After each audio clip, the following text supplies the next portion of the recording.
Sasuke did nothing wrong, except for that one time. Yeah. But the whole story paints Sasuke as the bad guy. He abandoned his friends, he made Naruto and Sakura suffer, and we all watched him spiral into insanity. I can kind of see why people don't like him. There was a point in time where I hated Sasuke too. After all, the main philosophy that Kishimoto pushes to us is that the village comes first, and when it does something wrong, like murder your whole clan, you're supposed to get over it or become a villain like Sasuke. But once you take off your rose-tinted shonen glasses, you too will see that Sasuke was right. Let's see what Sasuke gets so much hate for. First thing is usually his personality. People don't really like his personality that much, which is pretty subjective. Everyone isn't gonna like everything about a person. People complain about how broody and gloomy he is. Well, what do you expect?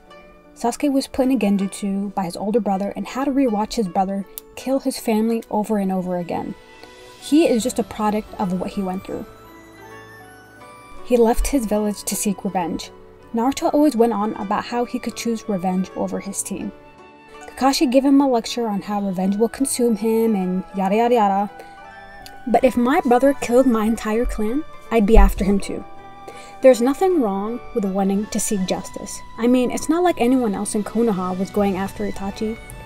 And if Kakashi and Team 7 actually cared about Sasuke, then they would have been the first ones willing to help Sasuke get his revenge and not try to talk him out of it. Sasuke also gets a lot of hate for joining the Akatsuki and becoming a wanted terrorist. I can see why he would get hate for that, but at the same time, what moral value does that have in a shinobi world? The same place where you can't even leave a village or you'll have hunter ninjas and ambus on you. And where a fascist village with child soldiers is the peak of morality in this universe. When you take a look at the bigger picture, it's really not that deep. Sasuke never did anything directly to Konoha. He claimed to want to destroy Konoha for what they did to his clan, but he never did. In fact, he killed Danjo, which, let's be honest, he did us all a favor. He attempted to kill Sakura, only because she was trying to kill him. And in the end of the war, Sasuke wanted to kill all the Kages and destroy the Tail Beasts. By doing that, he essentially wanted to tear down the existing shinobi system and rebuild a new one with Sasuke as Hokage. Sasuke's main contention with the Tail Beasts is that they're weapons of mass destruction. I personally feel that the best scenario is that the Tail Beasts should not be sealed into anyone, and just left unsealed and protected in their temples like they were during the time of Hagoromo. The problem with that is people will still try to capture them and use their power, just as the hidden villages use the Jinchuriki as weapons today. It's best to just seal them away forever. Sasuke wanted to bear the hatred of the entire world so there can be peace in the elemental nations. What has the existing shinobi system done? The whole reason Hashirama built a village was to stop sending children to war. Yet it has continued to send children to war, caused even more wars, killed hundreds of thousands of shinobi and civilians alike, and continued the cycle of hatred. It's fair to say that the system needed to reform. A lot of people have a contention with Sasuke being the leader of the shinobi world. But look at the current Kages.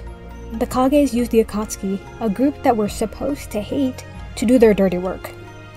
The Kages are nothing more than hypocrites. Look at what they did to Ame, the Uzumaki clan, the Uchiha. I mean, they have a chunin exams where children fight to death. For no reason other than a step up in rank. Sasuke was the only person to recognize this corrupt system and try to implement radical change. He was the only character to hold corrupt leaders accountable. He rose the dead Hokages from their grave to question them as to why they enabled this corrupt system. Sasuke wasn't blindly loyal to the village.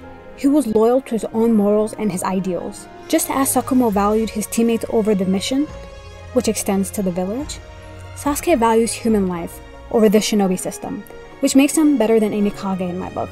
His intentions were not wrong. Sasuke wanted to revolutionize the shinobi system, whereas we see in Boruto, Naruto just perpetuates the shinobi system. But unfortunately, Sasuke succumbed to the infamous Talk no Jutsu only for plot purposes.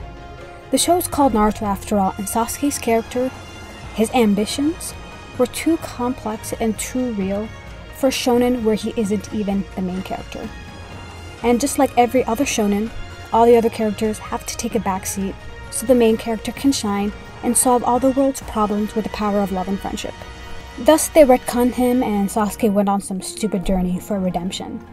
Sasuke being all guilt-ridden and mopey is the best case of character assassination that I've ever seen.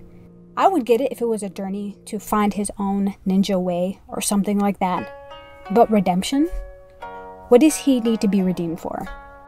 I wish I could tell him that his anger at the village and at the system is entirely justified.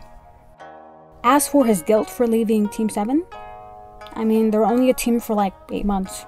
It's not his fault they didn't move on.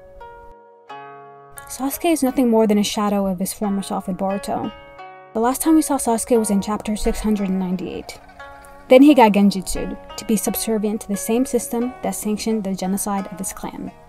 Such a tragic end to an amazing character.